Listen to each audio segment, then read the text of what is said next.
因若川普选调美国总统了后，16个时，伊是召开头届记者会。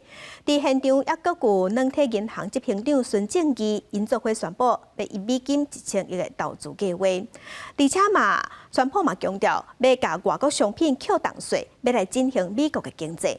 另外，伫外交这方面，川普是批评拜登政府温存乌克兰用美国作为武器去攻击罗西亚，伊讲安尼会害这场战争的谈判如何进行。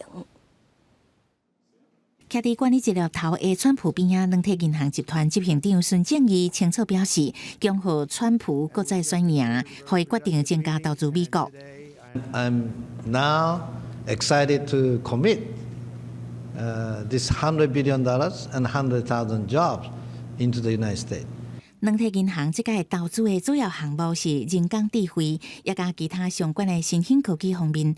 投资计划包含未来4个年度，也就是川普即个任期来完成。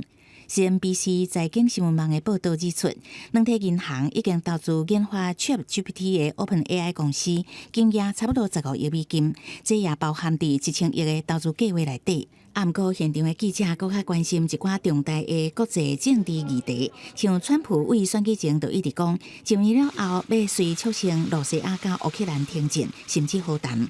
拜登政府进前同意乌克兰用美国制飞弹攻击罗西亚本土，啊，毋过川普对这件代志真无认同。I see that as more difficult. I don't think they should have allowed missiles to be shot 200 miles into Russia. I think that was a bad thing. Too many people being killed. That is a war that's too many people. Got to make a deal, and Putin has to make a deal too. 另外，就是中东的战局，叙利亚互人无疑国政府这样紧倒台。川普对这件代志表示，这都要靠中东地区的友邦。Nobody knows what's going to happen with Syria, but I think Turkey is going to hold the key to Syria. Actually. 若是美中关系，川普阁讲，所讲的公平贸易，主张用扣关税来平衡贸易逆差。